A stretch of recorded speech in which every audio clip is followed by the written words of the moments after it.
You're watching ChillyBoy Productions. I'm Larry ChillyBoy Chilson, and this is my ranking of pretty much most of the characters from House of the Dragon Season 1. Now, last live stream I did was with Tyler. There were some weird little audio issues going on. So let me know if anyone does pop in here. Let me know if you can hear me, if it's all coming through clear. Let's hope so, at least. But here we are. We are finally past season 1 of House of the Dragon. And, well, it's time to rank some folks. Agamotto, thanks so much for dropping in. Oh, it's Amond as number 2, not Aegon, I see. Okay. Is this thank you. Is this Pat? Is that Agamotto? Is that Pat? that's who I need to know with that Amond love right off the bat. But we are here at the end of season 1. Now I'm going to try, or I have tried, I should say, to keep this mostly based on the show. I have read Fire and Blood, so coming into the season, well, my looks may have been a little bit biased just from the outreach, but I have done my best to go ahead and just base this on what we saw here in season 1, how I responded to characters as they came season 1, and that left me with these 24 characters to rank. Just know the Lannister twins, they'd be low on the bottom. Eric, you are also low at the bottom, but Eric, the twins, Eric, you're up there. You would have been a little bit higher, but they just didn't have enough to do, so I didn't include them. Also, this is kind of the week of House of the Dragon content here. Make sure to go and vote for your favorite dragon in season 1, and we'll have a video up on that hopefully tomorrow, but for sure here soon. Expect to see the dragon ranking. So no dragons will be included here, only human characters, as much as some of these folks can be considered human, but be looking for that dragon ranking of all 10 dragons featured in season 1 here soon. All right. Remember, this is just my personal ranking, how I resonated with the characters, how I liked them, my own, warped reasoning, if you will. So let's jump into this ranking. Coming in at number 24, my least favorite character of season 1 is, in fact, Otto Hightower. If you've watched any of my reactions, I don't know if this should be that much of a surprise. Easily the biggest villain of season 1 was Otto Hightower. I wanted to die, I wanted to yell, I wanted to scream each and every time he was on my screen. And I was begging Rhaenyra to just burn him up on that on that bridge, y'all. I wanted it so bad. He makes a great villain, I'll give him that, but if you watch mine and Tyler's Game of Thrones rankings, just because you're a great villain doesn't really bump you up all that much in the personal ranking. So, Otto, you are the reason all of this begun in the first place. You kind of pimped your daughter out as a young girl. You really set her up in a vile way, and you pit her against Rhaenyra in a way that turned out to be exactly how you behaved yourself, talking about she's going to murder people, she's going to kill your kids, blah, blah, blah. And then that's instantly what you did. So he's a hypocrite. He's sneaky. He's a snake. I don't like Otto. I want him to die. So Otto Hightower, yuck. Number 24. All right. At number 23, I have Crispin Cole, Sir Crispin. So the only reason he's above Otto Hightower is because there were episodes in which I liked Kristen. Obviously, he's very nice to look at, and I liked the cute banter with he and Rhaenyra at the beginning of the series. Obviously, once again, having read Fire and Blood, I knew that was going to be short-lived and Crispin was going to be treacherous down the line. But for just a moment, I liked little old Crispin Cole. I felt kind of something for him at least. And whoo, they do a great job though. When he makes that turn, he makes that turn, y'all. And I just can't stand Kristen now. He's another one. Literally, every single time I see Crispin on the screen, I want to throw something, I want to yell, I want to break my computer. He's horrible. He's calling Rhaenyra the C word while he runs around talking about women deserve respect of all kinds. He's another hypocrite to the mass, aligning with Alicent about morals and values and judging Rhaenyra while he's literally just up and murdered two people in cold blood who did nothing to warrant being murdered at all. So, yeah, he's definitely this, in my opinion, the second worst character of season one. Really, there's a case to be argued that Otto is more of an interesting character and he's just a nuisance, so Otto maybe should go ahead of him. But what can I say? I liked him. I liked him to start the series. So hey Tyler, thanks for joining. We all hate Crispin. I mean, it's true. It's true. See, agreed. Everybody, all the homies hate themselves a Crispin. All right, at number 22, I think we'll all be in agreement in these bottom three, more or less. I have Larys Strong. Woo! Larys, you kinslaying bastard. You old freaky deaky club foot fool. I also can't stand Larys Strong. He is just a creepier, if it's possible, version of the Littlefinger or Varys archetype of the first few seasons of Game of Thrones. uh Having him make that kind of move on Alicent with the whole like foot fetish, it wasn't just the fetish part or trying to like fetish shame people. It was really how gross he was, like right there in front of her, making a power move on the queen to make himself feel better. He also really single-handedly caused strife between Rhaenyra and Alicent by, well, wedging that division by telling Alicent what he did. He really kind of got Alicent in on the murder more and more. But yeah, no, Larys, you killed the better folks of your family and will always hate you for it. So goodbye. Yeah. Ooh, that part. You might like it a little bit too much. And unfortunately, all three of these bottom three survived the season. Just like, typical Westerosian fashion. The people you're like cheering to die and get rid of, well, they never leave as quickly as you'd hope, right? All right. Now, in at number 21, the reason Pat is here so early for the first few, at number 21, I have Aemond Targaryen. Now, objectively, he's not as bad as his brother when it comes to actual deeds and when it comes to things that actually happen in the season. I will give him that. As a person, probably better than his brother. However, I just don't find him as interesting of a character right now as I do his brother. And that was kind of the deciding factor between Aegon and Aemond. I'm just going to be serious. He looks cool, sulking in the corner with his little eye patch, looking like a anime villain. But he's rotten to the core. I'm sorry. Listen, he's taking all this frustration out on all of the wrong people. He's still mad about that damn pig. And it's like, you should probably be mad at your brother. He was the oldest one in that ringleader situation. And I'm almost 100% positive Aegon is the one who got them all to bring that pig up for you.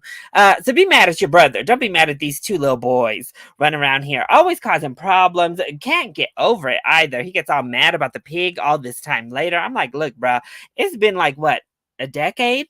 Get over it. You look like a 40-year-old. You look like you should be Rhaenyra's like aged brother.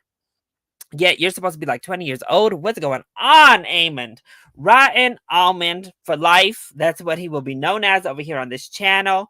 Then, of course, he kills Luke. Okay, I don't care that they made it seem more of an accident, that he didn't really want to kill Luke, that Vhagar was like, bye, I'm gonna commit some more crimes by myself, and you are just along for the ride. The more I've sat on it, I like the idea of dragons doing what they're going to do. And in this case, if a dragon decides it's going to go its own path, there is nothing the human involved can do about it. However, I still think it robbed Aemond of agency. So I still don't love that for his character. However, he's still the reason Luke died. He chased him into a storm. So whether Vhagar listened or not, there was a good chance little Luke, an inexperienced dragon rider on a very small dragon, could have just fallen off and died just because he was flying out with Vhagar directly at this time. Vagar's wings could have just flapped a little bit too hard, and poor little Arax and Luke could have been sent flying. So Almond, get over it already. You have this cool sapphire. Honestly, Luke did you a favor, Almond. You look way cooler now than you would if your eye hadn't been sliced out. Not to mention, look, you did. You were a sneak. You were a and grabbed Vhagar while the girl who was hoping to inherit her own mother's dragon was grieving over her mom who was thrown into the sea that very day, and you went and snuck and snatched Vhagar and then proceeded to bully those little girls for no damn reason. No. About to bash people's head in. Nah. I don't like a damn rotten almond. Hey, Leo. That's right. Aemon Targaryen, number 21. He's just barely above the bottom 3. Well, I kind of mentioned him. At number 20, just above his brother, I have Aegon Targaryen the second. Now, as I said, he's actually objectively a worse person, I think, to this point. Granted, he hasn't directly been the cause to kill anyone we know yet, so there's that. But we know he's raped people. We know that he has participated in the murder of children by frequenting these horrifying, like, child fighting pits. He's also a weirdo. He's kind of in that Lara Strong category of weirdo, jacking off out of windows and shit. Aegon, what is going on, really? Like, what is really going on up here in these windows? But I really like what they did with his character in terms of not wanting the throne and feeling rejected by his parents, which I think Aemond also did to some degree. Maybe not his mother. I do think Alicent cares more about Aemond than she does Aegon. But he's been rejected. He's really kind of the family screw up. But he was kind of fun too. That's the other thing. Like when they were kids, I was having a little bit more fun with Aegon as he teased and seemingly liked his little nephews to some degree. And specifically when it came to him and the Valerian boys, it seemed like there was a real relationship there that could have been fostered if not for Alicent. So while he's terrible, and while I hated seeing him ascend the Iron Throne and that weird turn he took, like when he got applause for the first time in his life, when he got validated for probably the first time ever, he soaked it in. I really just am like, I don't know, I find him a little bit more interesting than the few beneath him. And I was cheering for him. I was like, run, Aegon, run! He had me cheering for him to succeed in episode 9. I was like, get out of here, Aegon. I agree. Move it. And again, dirty old Almond couldn't get the job done. And well, because of him, Aegon stayed around and was king. Crispin, you too. That's why you're down here. Hey, how's it going? Long time no see. Glad you've enjoyed House of the Dragon as well. Lots of House of the Dragon content this week for you if you all are interested. All right, so moving right along. At number 19, I have Vaemond Valerian.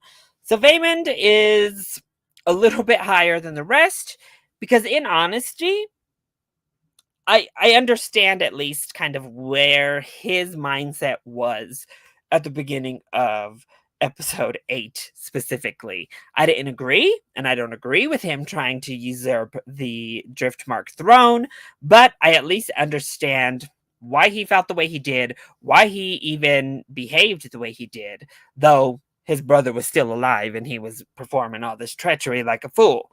Now, if Aemon had just chilled the hell out, he'd still be alive. If he hadn't done everything he did and went so extra, he'd still be alive. But the reason I don't really like Vaemon, even though I can understand him a little bit, is he was just, again, so shady to kids. Like, he used Lena's death to try to, like, expose the bastard children. What in the world? Like, he was clearly making digs at Rhaenyra and her kids while he's supposed to be performing a eulogy for his fallen niece. What? Who does that? Then he also was on the roast again. He was coming up against Daemon, and my boy Laenor put him in his place quick. So Vaemon, he wasn't a very big character, so he doesn't go up much higher. I loved his dramatics, though. Screaming and hollering in that thing. Well, the best we can say for good old Vaymond, at least you got to keep your tongue. All right. Coming in at number 18, I have Rhaena Targaryen. Yes, one of the two children from Daemon and Laena. She's a really sweet dispositioned girl. I feel really bad for her. She's in the dirty almond camp right now. She's in his position, and she's a little bit older than he was, where she just doesn't have a dragon still. She's one of the few dragonless folks. So we've heard them. They've listed off a whole lot of dragons who don't have riders there on Dragonstone, and she is Team Black. So maybe, but I felt so bad for her when Vhagar was quote unquote stolen, where he was snatched up, taken before she had the opportunity. She's beautiful, she's gorgeous. I just wish she was given a little bit more to do, particularly as they started aging. We didn't get to see much of Rhaena, but I did love her moment with her mom by the fire. So, yep, Rhaena comes in at number 18. Just above her, at number 17, I have her sister, Baela Targaryen. The older of the two sisters. She's a little bit more spicy, a little bit more spunky. We cheered for Miss Baela when she decked the dirty Armin after he put his hands on her little sister. Unfortunately, he then put his hands on her and wiped her to the ground. You know, but we forget that. We looked away when he did that. Again, I just really like her. She is over here. She was schooling her uncle, talking about my grandma sits just fine in the drift-marked throne. Thank you very much. She has a dragon that we have not seen, Moon Dancer. Hopefully we get to see that dragon in season 2. For sure we'll get to see Moon Dancer at some point.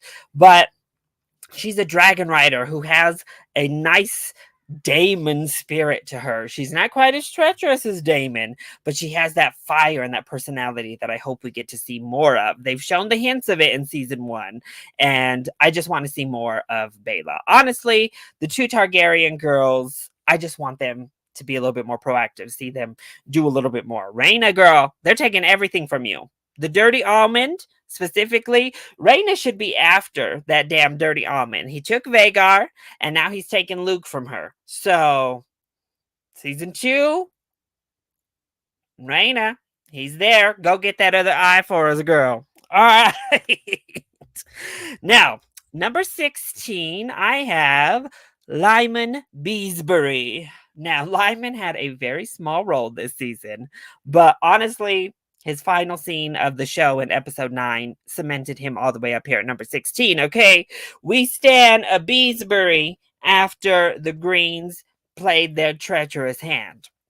Early on in the season, he was all right. He's just kind of there, kind of like this old man who was a punching bag, if we're just being real.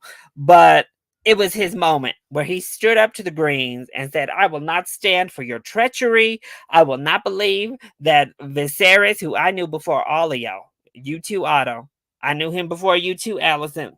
I'm not going to sit here and believe he changed his mind for only the mom to hear. No, no, no, no, no, no.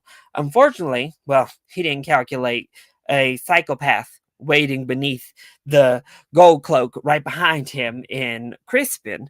But we stand a man who stands for what's right. And that's why Beesbury gets up to number 16. Ooh, let's see, Tyler's ready. Maybe Raina's gonna get her a cannibal. All right, breaking into our top 15, I have Lena Valerian. So, our mother, the mother of the two girls, Raina and Bela, second wife of Daemon Targaryen. He had three this season.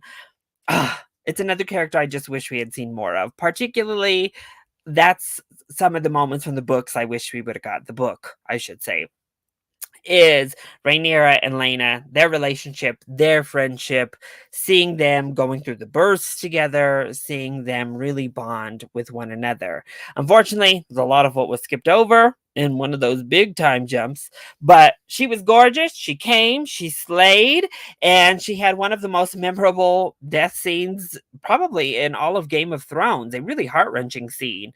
After we've seen so many treacherous birthings in just a single season of House of the Dragon, it was nice to see Lena kind of say, I'm going out on my own terms.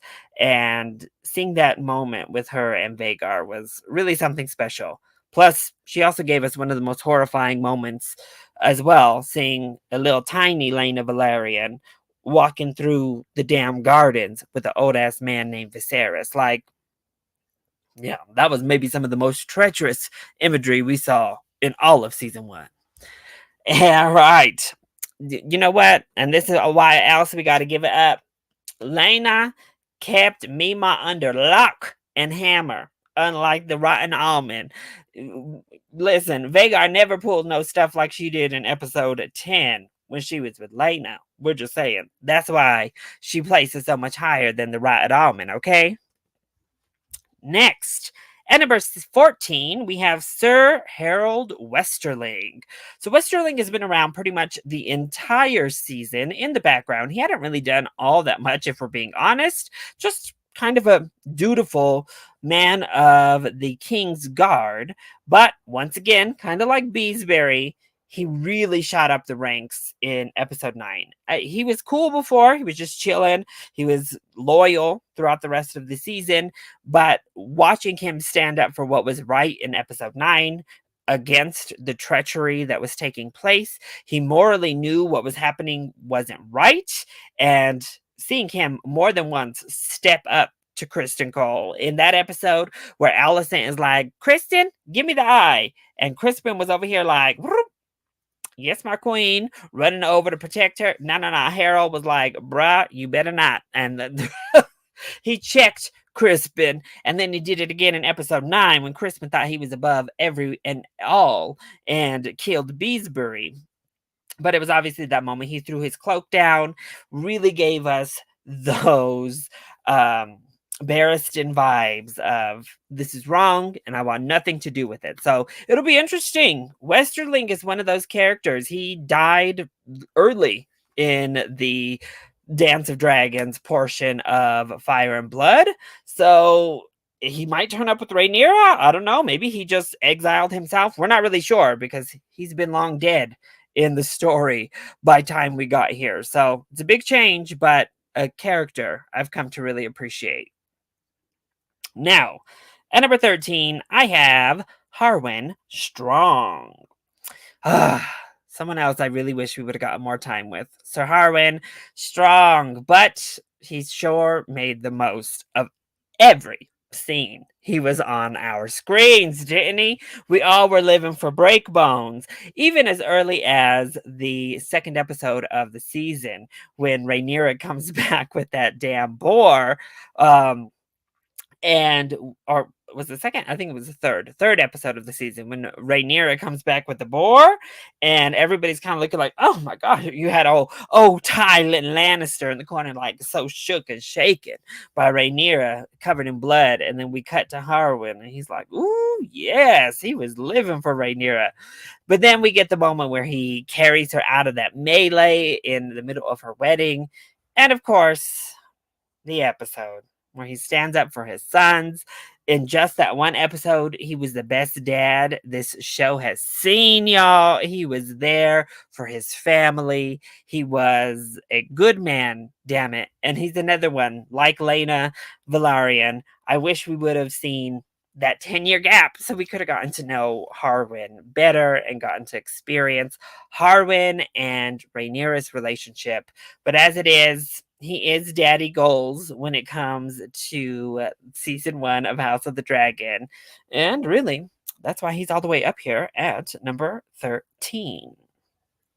Now, at number 12, I have Alicent Hightower. Okay, so this might be controversial. One way or the other, actually. I'm not sure. Some people are probably going to be like, this is too damn high for this treacherous woman.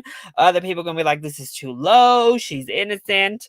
The most divisive character, I think, when it comes to season 1 of House of the Dragon, it's Alicent Hightower. So they took a lot of liberties with this character when it comes to book to screen adaptation. When we're looking at just Fire and Blood, Alicent is like down there where her father was here on this ranking. She's the bottom of the barrel. I can't stand Alicent in Fire and Blood. However, the show did a good job of humanizing her and making her a real person rather than a villainous stepmother alone. And I appreciated that. I enjoyed the change to make her friends with Rhaenyra and how that played into their dynamic. Also, I enjoyed that as we went through to the final episodes of the season, she was still a human. She was still a person who was struggling with some of these decisions she made. What keeps her from going any higher on this list, though, is that she's probably the biggest hypocrite in the show. So for all of these things I've really enjoyed about her, she's also displayed most of the hypocritical behavior. She runs around, she preaches about decency, about doing the moral thing, and she wears the 7-pointed star on her neck, and it's all about duty.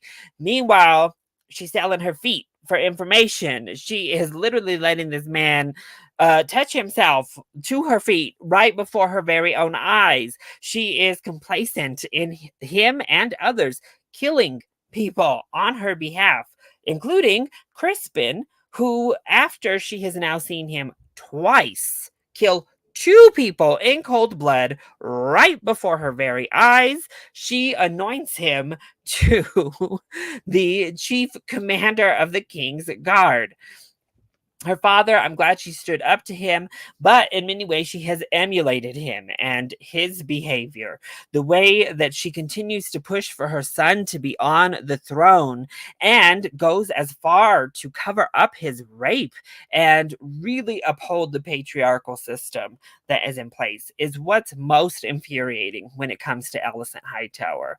Not only that, she's also just kind of a bitter, stuffy old friend. I mean, Olivia Cooke is killing it. The acting is killing it. But she charged after a small child with a knife to cut out their eye. I get it. You're a mom and you're angry, but girl, please. So, one of the most conflicting characters of the entire show.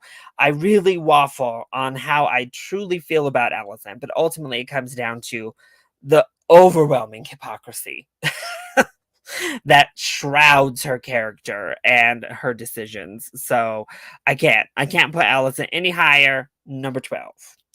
Now, at number 11, I have Miss Helena Targaryen. That's right, the best of the greens. An honorary black. We love you, Helena. We accept you over here on the blacks. Okay, ma'am. I'm sorry your rotten ass dirty mama didn't let you marry Jace, and you could have had yourself a real husband, not that mummer's farce of a king, the usurper, Aegon over there. You could have had somebody who would have treated you right, and we could have avoided all this conflict. Helena giving us those little tidbits of wisdom. Too bad nobody listens, and then they get their ass torn up by a dragon coming up through the floor. Helena tried to warn you, but you didn't want to hear it. Aemond, Helena tried to warn you too. She told you. You have to lose an eye if you want to fly, sir. And nobody listens to Helena, and she's right every time. A sweet girl, she roasted Aegon at that dinner. We live for Helena, girl. The most innocent character in the entire show at this point. We love you, Helena. Like I said, you're welcome over here on the side of the blacks, okay? Now, our top 10, my 10 favorite characters from season 1, kicks off with the recently departed Lucerys Velaryon, the heir to Driftmark, who was taken from us too soon thanks to a big old one-eyed, sapphire-eyed bully and his nasty old Mima grumpy dragon Vagar. Poor Luke, R.I.P. At least you get to go be with your daddy. At least you and Harwin are up there looking down upon us because you deserved better, Luke. You deserve better. He was just there as an envoy. He just went there on his little dragon A-Rex, said what he was supposed to say, and tried to go back home. And instead, treachery followed him. He was adorable. I loved the little insights we got to his way of thinking, like the really child candor that they gave to Luke when he told Corlys that he didn't want to be the Lord of Driftmark because that would mean everybody was dead. And then I loved his moments with Rhaenyra in that final episode. I'm gonna miss Luke. He was really cute, really adorable, and yeah, Almond, this is your fault. And that's why I can't forgive you. All right, coming in at number 9, I have Rhaenyra Velaryon. Yes, our queer icon, Rhaenyra. Honestly, I wanted to get Rhaenyra even higher up on this list. I couldn't quite do it because he was doing nothing by the end of his time on the show.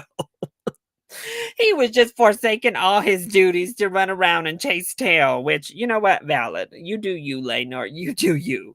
But we lived for Rhaenyra. That moment he got to read good old Vaemond when he tried to diss Daemon. We loved it when he swooped in on Sea Smoke. We got our first ever POC, our first ever black person on a dragon in Westeros was good old Rhaenyra on the back of Sea Smoke in the Battle of the Sea Steps. We lived. I also love the change they made to his character because, in honesty, I never liked Rhaenyra's death in the books. That he gets killed by his lover off in the distance. It seemed ridiculous to me, and I was like, really? That's how we gonna do him? Like, that's really what's gonna happen? So I'm actually glad that they changed that outcome, and I like the way they did it as well. I loved young Rhaenyra, maybe a little bit more than I loved older Rhaenyra. I'm not gonna lie. I wish we had more time with the young one, but for the time he was in the show, I really enjoyed him, and I do hope that the theory many folks who've read Fire and Blood have kind of been speculating about. I hope they go that route. Personally, I think it would be a great route that would actually make some decisions Corlys makes in the future make a little bit more sense, because in the book, once again, Corlys is a decision, and where he kind of gets some of these people doesn't really make sense to me.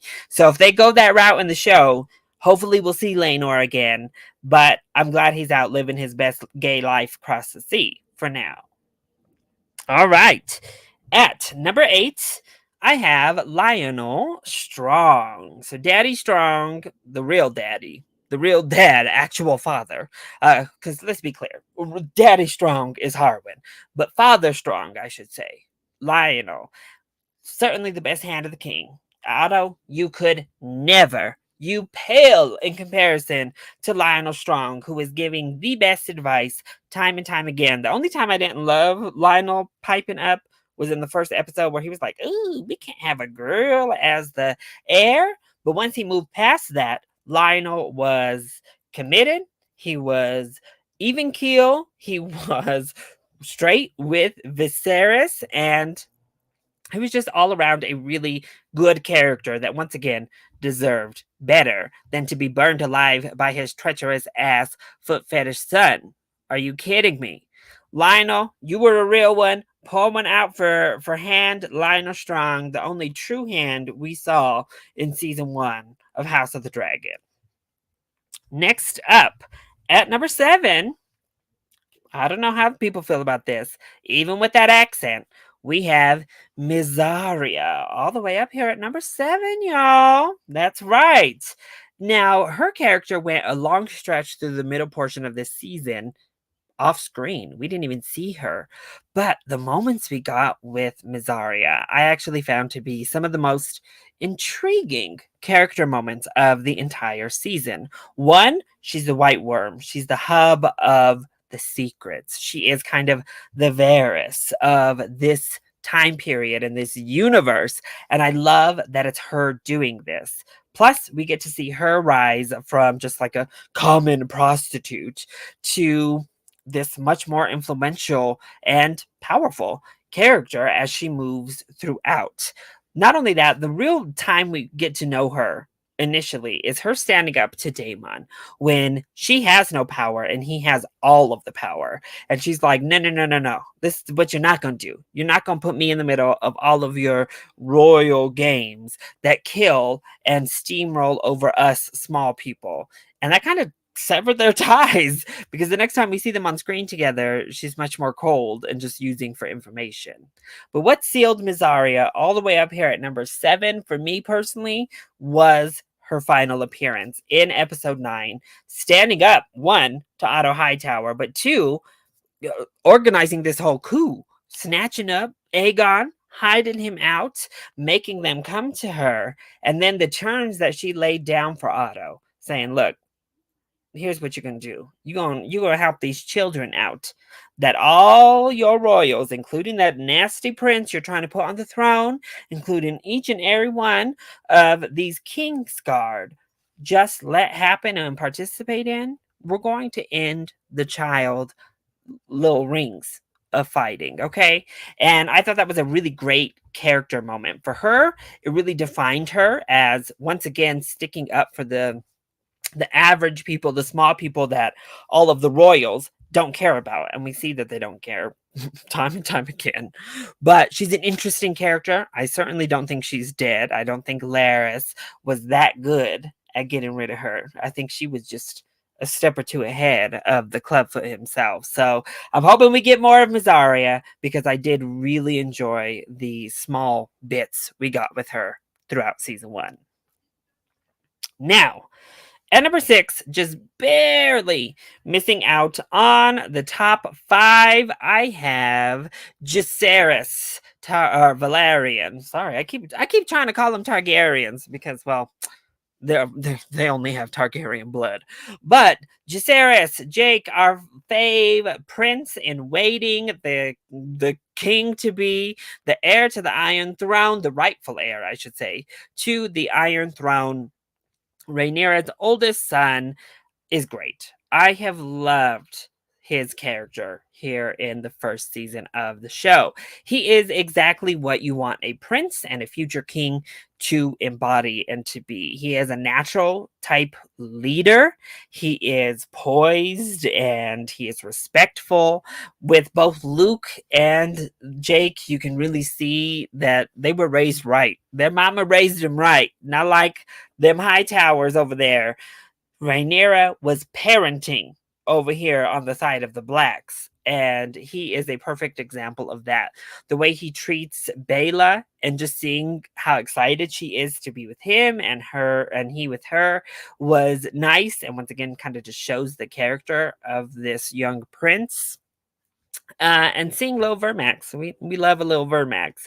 So everything about him was great. And then particularly episode 10, once again, bumped him up even a little bit more because he was already pretty high in my books, standing up and showing those chivalrous ways early on. But in episode 10, where he stands up to Daemon, which is a pretty intimidating thing to do on behalf of his mother, to be like, no, this is her war. and she needs to be here, I thought was a really great moment. Now, we also saw Damon have an effect on him because he's like, look, take a look at this dragon and you see how it affects folks. And then we see Jacaerys later be like, yeah, their dragons are a lot more convincing than ravens. So we'll see. Is he going to go back down more of a Damon path next season? Or are we still going to have our Prince Charming Jacaerys moving forward? Only time will tell. But in season 1, he was my 6th favorite character. All right. Our top 5. This was actually really difficult to distinguish between a lot of these characters in my placement of them here in the top 5. But kicking us off at number 5, I have Daemon Targaryen. I really fluctuated on where to put Daemon in this ranking because he's one of the most interesting characters in this whole dang show. He is truly the gray character when it comes to season 1. I would say him and Alicent are kind of my top picks for those gray people in this universe right now. And he does it so well. Unlike Alicent, he's actually like interesting to watch and fun to be around. You like when Daemon enters the screen, not like them high towers. But Daemon did a lot of shit I did not like this season as well. Let's not get it twisted. That's what keeps him from moving higher up on this list. But, you know, he spooked that horse. I don't know that he killed his wife. I don't know that we can say all that. But he certainly played a part in it. Let's be clear. And then he was whooping the hell out of them people in episode 1. Listen, if this had been done after episode 1, Damon would have been a whole lot lower down on this list. The way he was talking, the way he was behaving towards his brother, the way he was acting out the law on the citizens. No. I didn't like much of what he did in episode 1. But then it was his love towards Rhaenyra that really started to redeem him. His love towards his brother, Viserys, as we move throughout the series. And how it really demonstrated itself in the idea that if he had just been at court, a lot of this bullshit that Otto Hightower was able to get away with would have never flown if Daemon was there. Because truly, Daemon was looking out for his brother. As much as he trolled him, as much as he wanted to just kind of make him angry and get under his skin, Daemon was always there for Viserys. Now, that choking Rhaenyra bit at the end, that's really what cemented him down here at number 5. I didn't like it. I know people are like, this is in character for him. This is what he's been doing this whole time. He killed his first wife. Yeah, but we've seen him a lot with Rhaenyra this whole season.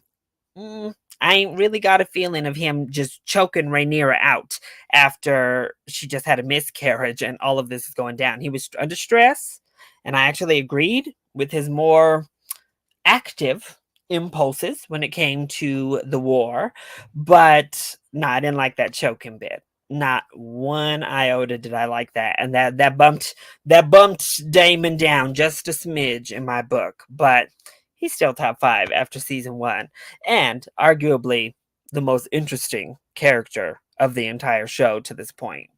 Oop. All right, coming in at number 4, I have Viserys Targaryen. Now, these two brothers, they were like neck and neck in these 4th and 5th positions for me right now. But ultimately, I liked Viserys as a person.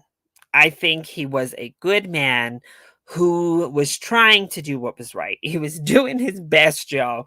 And it just was that his best was not suited for the job he found himself in.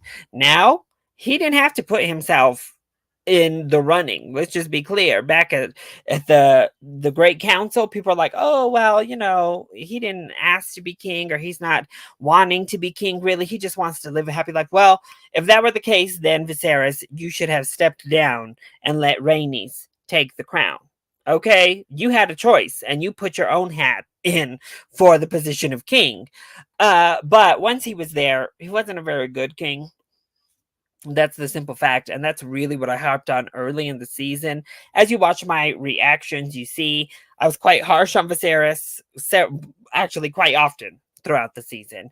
But his dedication to his family and his dedication to Rhaenyra specifically was unmatched. I mean, he loved that girl. He saved her and he defended her right down to his deathbed.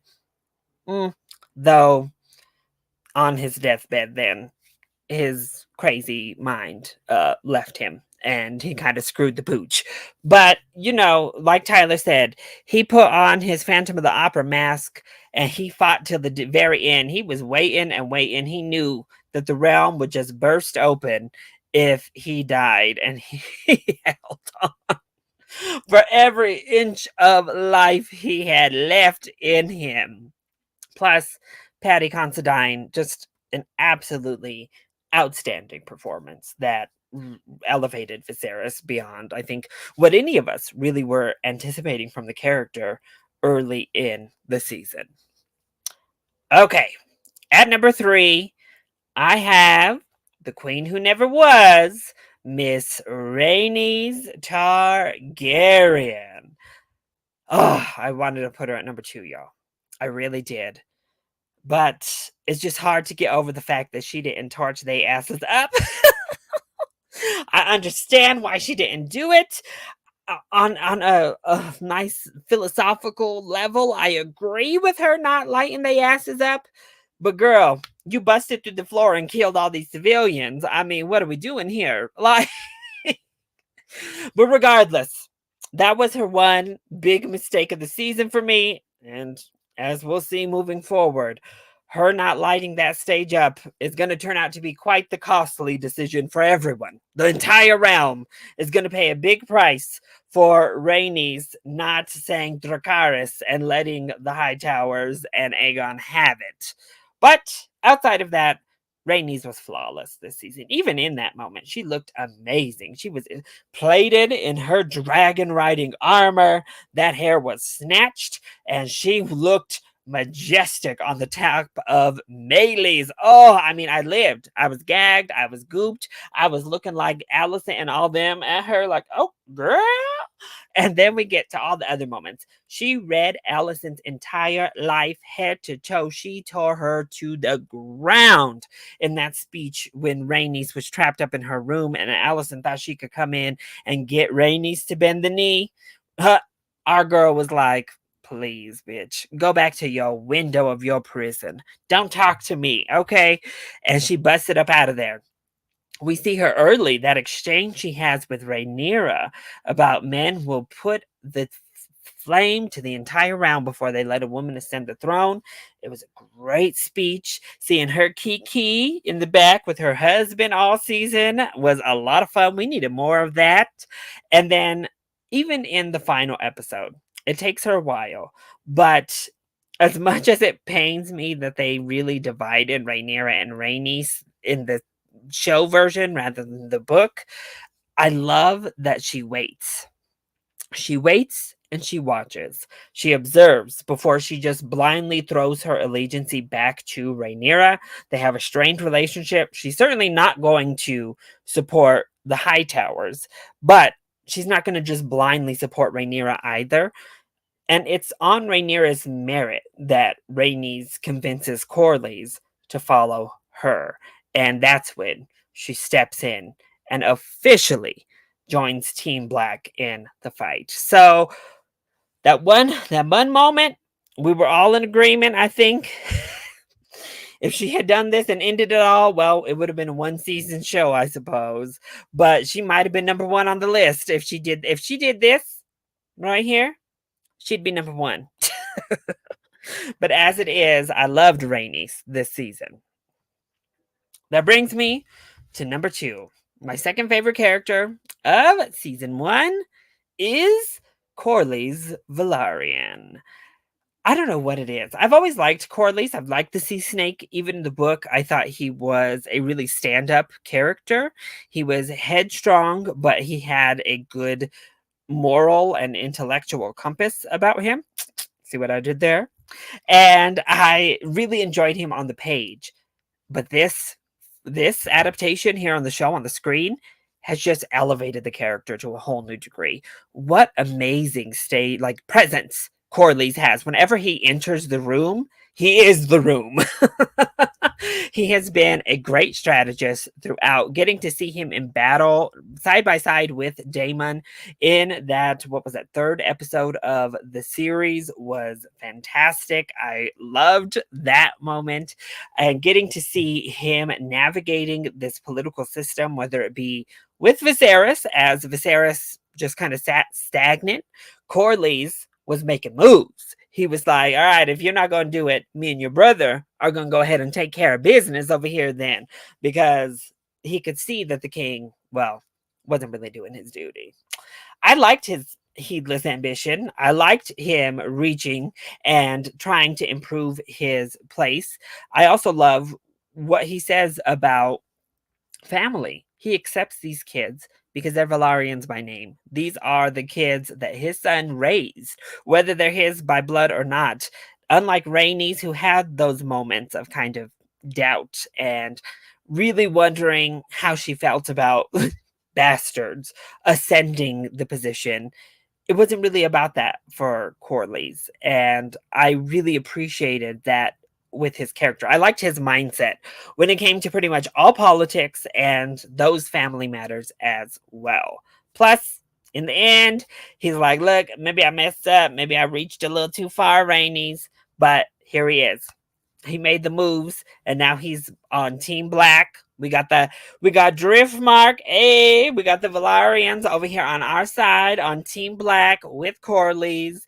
The drip was always right. Every time he entered with that nice Valarian theme, it was on point. I stand Corlys. I've stand him pretty much literally since the first moment I saw him on screen in episode 1. He's it. I love him. But of course, he could not be number 1 because that spot is held and reserved for the rightful queen of the Seven Kingdoms, Miss Rhaenyra Targaryen. Just the best character this season for me. She's right up there with Daemon when it comes to characters who have been intriguing and interesting. She's a flawed character, but once again, a morally right character. It just is what it is. I'm sorry. And she made the one big mistake Rhaenyra made that I didn't love was swearing on her mother's grave, basically swearing on her mother's memory. I was like, oop, Rhaenyra, pull that back. Okay, just say I didn't do it, but don't be swearing on your mama now. Everything else, I think people are blowing out of proportion, and she is like the beacon of the sexism in this world. Because everything else she does, I think people just find any ways to try to tear down her and tear down her claim, whether it be in the fandom. I think that has been taking place since the book as well. If you're on Team Green, look, you're still welcome here. We can talk, whatever. But I really, particularly, I mean, I felt this way after reading Fire and Blood. I was baffled. I don't know how anyone could be Team Green after reading the book. But after season 1, if you're Team Green, I really have to think it's only due to sexism, due to the male heir has the greater power, thus it needs to pass to the males, and I can never abide by that. She has been groomed for the position. She's the best suited for the position, and I think she has been the best character this season, bar none. And so, Rhaenyra, we loved to see you get crowned in episode 10. You've been through so much this last episode. And look, if you decide to burn it all to the ground, we're going to have to support you at this point. They've taken everything from you. The treacherous. Yes, the Black Queen is our queen over here. And Rhaenyra Targaryen was the best character in season 1 of House of the Dragon, at least for me. And Tyler, it seems. Well, no, Tyler would go with Daemon. Let's be. She's his queen, but Daemon is his king. Okay. But and the other thing is, I loved Rhaenyra young. I thought it was going to be really hard to get me on board with older Rhaenyra because we just loved Millie. But Emma said, y'all haven't seen me yet. And so I loved both iterations. I want both iterations, damn it. I loved it all. Rhaenyra, we swear fealty to the rightful queen of the Seven Kingdoms. So that was it. That was my ranking of 24 of the main characters for House of the Dragon season 1. I know, especially with this series, we have these big factions, greens versus blacks. Well, you saw my list. The blacks reign supreme, while the greens, well, they made up most of the bottom portion of this list. But I know rankings for characters is going to be contentious when it comes to this first season. It's going to remain contentious as we move throughout the rest of the series. But I want to hear it. Who were your favorite characters this season? How would you rank these 24 folks? Let me know either in the comment section down below, or you can hit me up on Twitter. As always, I love you all. Everybody who stopped in and chatted in the live chat, thank you so much. And everybody watching on playback, I truly appreciate your support. If you enjoyed this video, hit that like button and subscribe to the channel so that you are always up to date on all of my House of the Dragon content, including that dragon ranking coming up. Make sure you cast your votes. I have polls up here in my community tab, as well as over on Twitter. Make sure the right dragon wins, y'all. It's a close one on both platforms, so go vote. I love you all so much for your continued support. Mwah! Thank you for watching, and we'll see you next time. Bye.